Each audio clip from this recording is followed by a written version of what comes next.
आज मेरे पास जो है एक बड़ी ही इंटरेस्टिंग चीज़ है।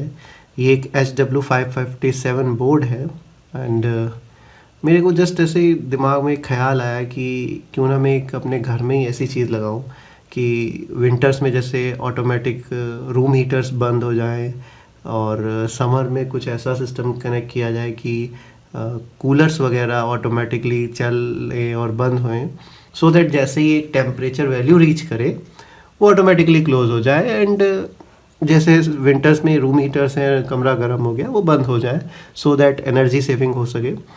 मैंने एक टेम्परेचर सेंसर ढूंढा and this board I have got through the internet. ये कुछ 150 रुपये में मिल जाता है, इसके साथ में ये रॉड मिलती है।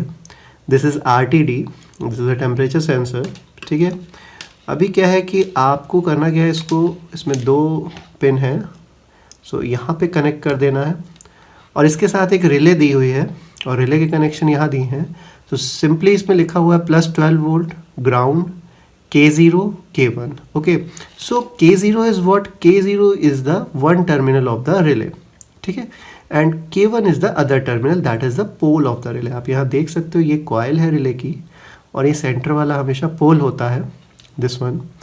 तो यहाँ पे एक टर्मिनल जो है, आप सपोज इससे कोई कूलर या सीलिंग फैन चलाना चाहते हो तो आपको करना कुछ नहीं है। एक टर्मिनल जो होता है जैसे न्यूट्रल और फेस में, तो न्यूट्रल को आप डायरेक्ट कनेक्ट कर दीजिए और फेस वायर इस K1 और K0 में से किसी एक में दे दीजिए। ठीक है, तो जो 2 वायर होंगे कूलर के या रूम हीटर के, उसमें एक वायर आप डायरेक्ट उस पर कनेक्ट करेंगे न्यूट्रल का अपने कूलर या रूम हीटर में, एंड दूसरा वायर जो है अपने रूम हीटर्स या कूलर्स का आप इसमें से किसी एक टर्मिनल में कनेक्ट कर दीजिए।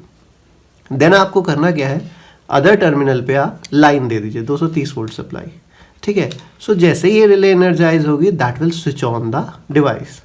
अब हीटर को स्विच ऑन तो नहीं करना, हीटर को तो करना है स्विच ऑफ। तो अगर आप कूलर यूज़ कर रहे हैं तो आपको स्विच ऑन करना है। उसके लिए इसके अंदर प्रोग्रामिंग पैरामीटर्स भी दिए हुए हैं। तो सबसे पहले मैं इसके कनेक्शन कर लेता हूँ and then I will tell you the programming parameters of this device. And this छोटा सा device is very very interesting. मुझे तो बहुत अच्छा लगा ये, मुझे उम्मीद नहीं थी कि इसमें इतने सारे फीचर्स होंगे। And here I am going to connect a 12 volt DC supply, positive negative. Okay, सो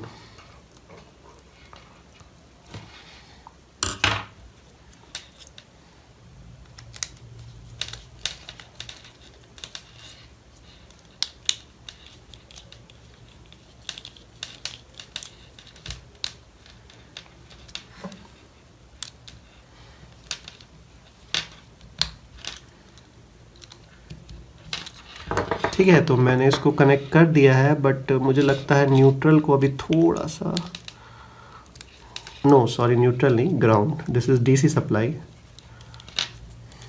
तो कनेक्शंस हमेशा ध्यान रखिए, किसी भी इलेक्ट्रॉनिक सर्किट में लूज़ नहीं होने चाहिए, क्योंकि लूज़ कनेक्शंस एक मेजर कॉज होता है इलेक्ट्रॉनिक सर्किट्स के ख़राब होने का। ठीक है, अभी तो कनेक्शन ठीक है, टाइटली है। अब हम देखते हैं कि इसको हम यूज़ कैसे कर सकते हैं। पहले मैं इसमें कनेक्ट कर देता हूं। अगर मैं इसको, ये इसका फ्रंट रहेगा, ठीक है, this side. Okay, now I think you can see this 26.3 degree दिखा रहा है और अभी मैं इस RTD को होल्ड कर लूँगा। ये कितनी तेज़ी से बढ़ रहा है, क्योंकि मेरा बॉडी टेम्परेचर 36 डिग्री सेल्सियस है, सभी का होता है। तो ये मैं इसको निकाल दूँ तो यहाँ LLL दिखाने लगेगा। ठीक है, और जैसे ही मैं इसको कनेक्ट करूँगा ये इस टेम्परेचर सेंसर का टेम्परेचर दिखाने लगेगा। अब 2 चीज़ें, सबसे बड़ी चीज़ ये कि यहाँ पे सेट वैल्यू आपको दिखा रहा है। आपको इसको नॉर्मली प्रेस करोगे तो ये सेट वैल्यू को चेंज करने के लिए टेम्परेचर, सपोज़ कीजिए मैं इसकी सेट वैल्यू रख देता हूँ, या नहीं चेंज करता, चलिए चेंज कर ही देता हूँ। सेट वैल्यू मैं कर देता हूँ, यहाँ प्लस माइनस है तो प्लस यहाँ से बढ़ेगी। अभी मैं सेट वैल्यू कर देता हूँ 30। ओके, एंड ये मेरा सेट वैल्यू हो गई और अभी टेम्परेचर है 28.1। फाइन, ये 28 7-9 पे क्यों ऑन हो गया, इसका भी मैं रीज़न बताता हूँ आपको। सो इस सेट वैल्यू को मैं लॉन्ग प्रेस करूँगा, ठीक है। अभी सबसे पहला पैरामीटर आया P0। This P0 parameter is use to set the cooling और heating off this circuit. Means if you want to switch this relay for cooling purpose, you have to set this P0 here. You have to set this P0. Again set button press कीजिए, H for heating, C for cooling. C press करते ये बंद हो गया, ठीक है। सो मैंने heating set कर रखा था, इसलिए जैसे ही 30 डिग्री के नीचे गया वो ऑन हो गया, ठीक है। और जैसे ही 30 डिग्री के ऊपर जाएगा temperature, this will be switched off. So अगर आपने रूम हीटर के लिए इसे यूज़ करना है तो आप इसको हीटिंग पे रखिए, और अगर आप इसको कूलर के लिए यूज़ कर रहे हैं तो आप इसको कूलिंग पे रखिए, ठीक है। सो अभी जैसे ही 30 डिग्री के नीचे जाएगा, मैं कोई मेटल इस पे टच कराता हूँ तो जल्दी चला जाएगा।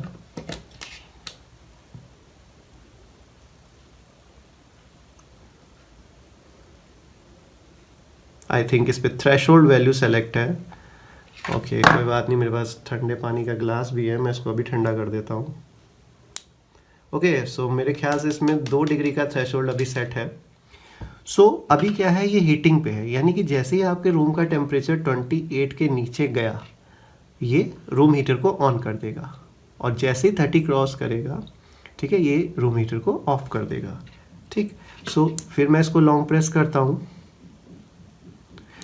P0 पैरामीटर आ गया, अगेन सेट बटन को प्रेस किया, अब मैं इसे C सेलेक्ट किया, यानी कि अब ये कूलिंग हो गया।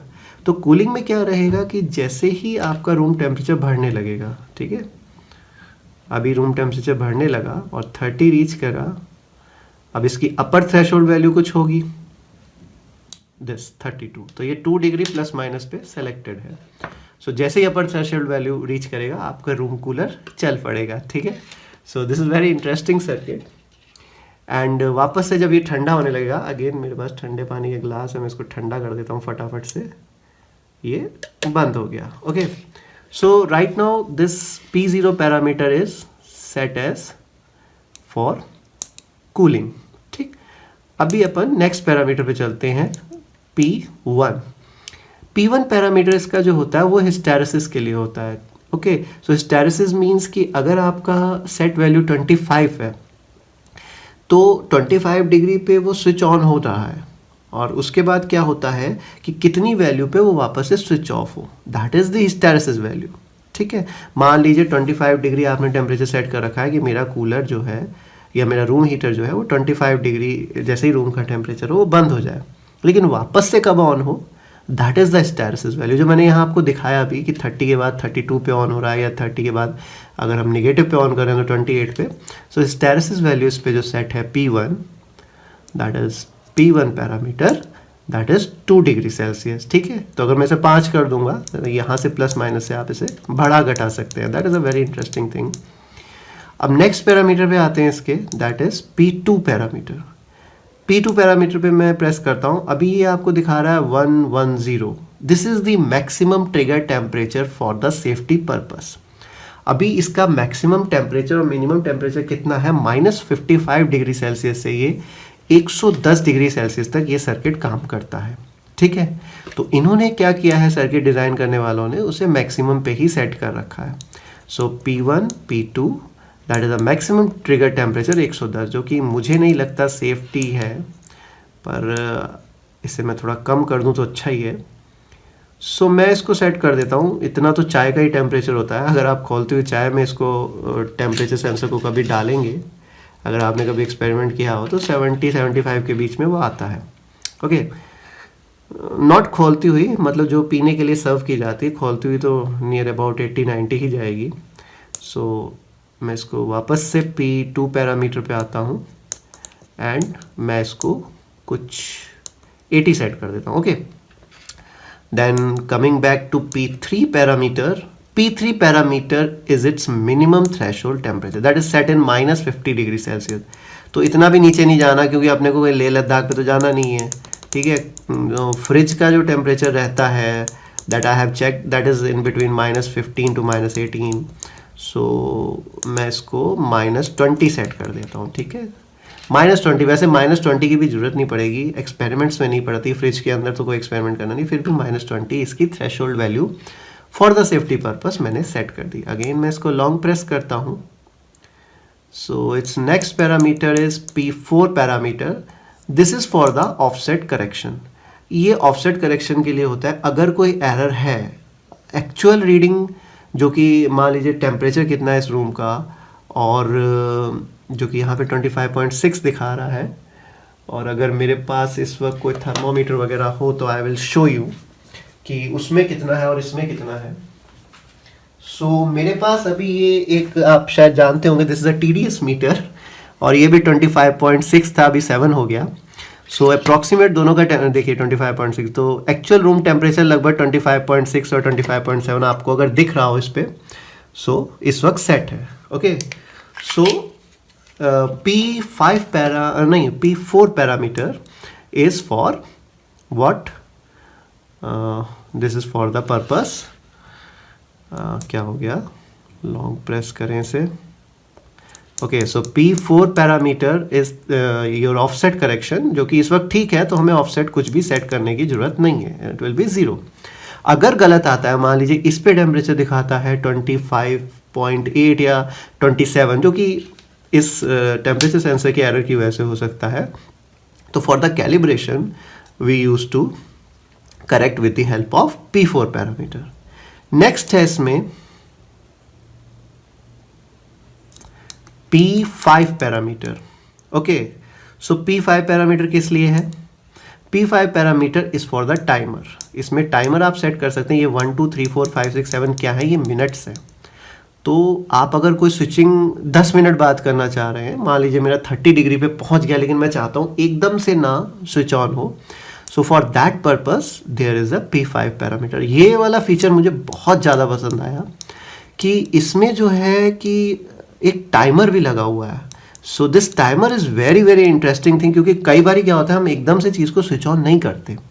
Timers are very helpful, and उसके लिए ही हमें कंट्रोलर्स यूज़ करने पड़ते हैं। सो टाइमर अगर आपको इतनी छोटे से सर्किट में लगा हुआ मिल रहा है, then this is a very very cool thing. So P5 parameter पे जाते हैं और इसको वापस से 0 कर देते हैं, क्योंकि अभी मुझे कोई टाइमर नहीं चाहिए। नेक्स्ट इज़ P6 पैरामीटर, और मेरे ख्याल से P6 is the last parameter. This is for the alarm. इसमें अलार्म अभी ऑफ है, ये ऑन है, ये ऑफ है, ठीक है। तो आप इसको ऑन ऑफ कर सकते हैं, और होगा क्या, जब ये थ्रेशोल्ड वैल्यू को रीच करेगा, ठीक है, दिस विल, तो अलार्म जो है 110 पे सेट है, जो कि बहुत हाई है।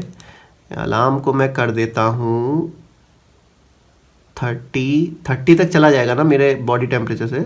सो what will happen with this alarm, let me show you.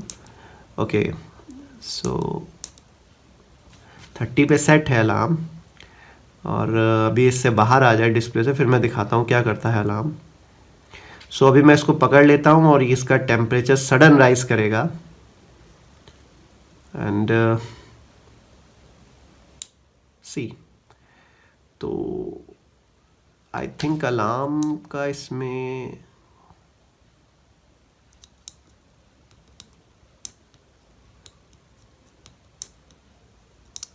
हाँ, सो अलार्म का इसमें क्या फीचर है, this will clear the display and switch off the relay. Okay, so ये आपका अलार्म का इसका फीचर है। इसको मैं वापस से ठंडा करता हूँ, और ये वापस से डिस्प्ले अपना आ गया, एंड अगेन मैं इसको हीट करता हूँ।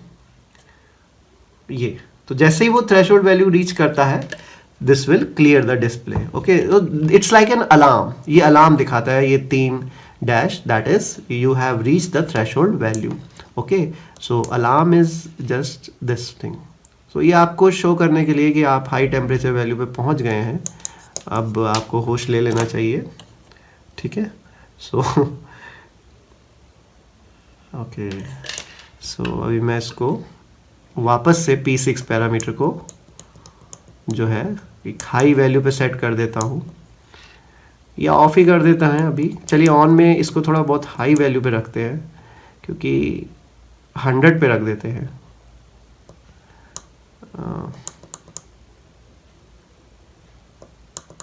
Okay, my favourite 99।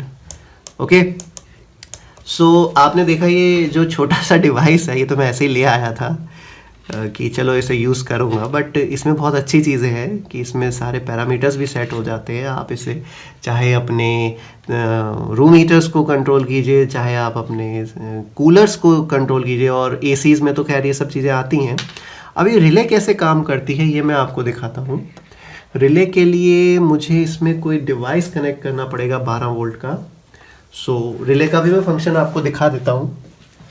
सो ये एक एलईडी बल्ब है मेरे पास, ऑफ कोर्स ये 230 वोल्ट है, और एक सप्लाई जो ये 2 ग्रीन वायर है, एक मैं डायरेक्ट 230 वोल्ट दूंगा। मेरे पास एक एक्सटेंशन बोर्ड रखा हुआ है नीचे, तो मैं अभी वो तो नहीं दिखा सकता आपको, बट इतना मैं आपको दिखा देता हूँ। जैसे सिस्का पुराना सा मेरे को एक बल्ब मिल गया है, पर इसमें सिस्का विस्का कुछ नहीं दिख रहा। ठीक है, चलिए मैं ये एलईडी बल्ब यूज़ कर लेता हूँ। इसमें 2.5 वाट एंड 220 वोल्ट दिखा रहा है एसी। सो मैं इसी को चला के दिखाता हूँ आज इस सर्किट के थ्रू। सो एक सप्लाई मैं क्या करूँगा, इस बोर्ड पे कनेक्ट कर दूँगा। Okay, so what I have to do is कि मेरे को ये वायर्स यहाँ पे कनेक्ट करना है।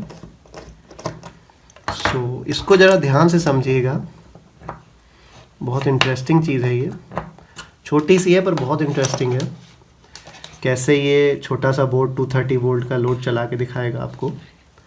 तो एक वायर मैंने जो बल्ब से आ रहा था वो इस पे कनेक्ट कर दिया। ठीक है, बल्ब से 2 वायर आ रहे हैं, एक मैंने इस पे कनेक्ट कर दिया। अब बल्ब से जो दूसरा वायर आ रहा है ये वाला, इसको मैं अपने एक्सटेंशन बोर्ड के एक पॉजिटिव टर्मिनल पे कनेक्ट कर दूंगा। ओके, सो मैं इसको अभी लटका देता हूँ ऐसे ही। अब एक्सटेंशन बोर्ड से ही मैं लेके दूसरा वायर, अब आप उसे न्यूट्रल कह सकते हैं, फेस कह सकते हैं, जो कि ये मैं यूज़ कर रहा हूँ, ये भी मैं कनेक्ट कर दूंगा। एंड उस वायर को मैं इस दूसरे टर्मिनल पे लगा देता हूँ टू दिस वन। ओके, ये कनेक्शन हमेशा टाइट होने चाहिए, क्योंकि ऐसा ना हो कि वो डीसी सप्लाई से टच हो जाए और सब कल्याण हो जाए। इस चीज़ का खास ख्याल रखना है। सो ये सर्किट 1 सेकंड के लिए मुझे ऑफ करना ही पड़ेगा, क्योंकि मैं 230 वोल्ट से इसे कनेक्ट करने जा रहा हूँ, and that is not safe thing at all.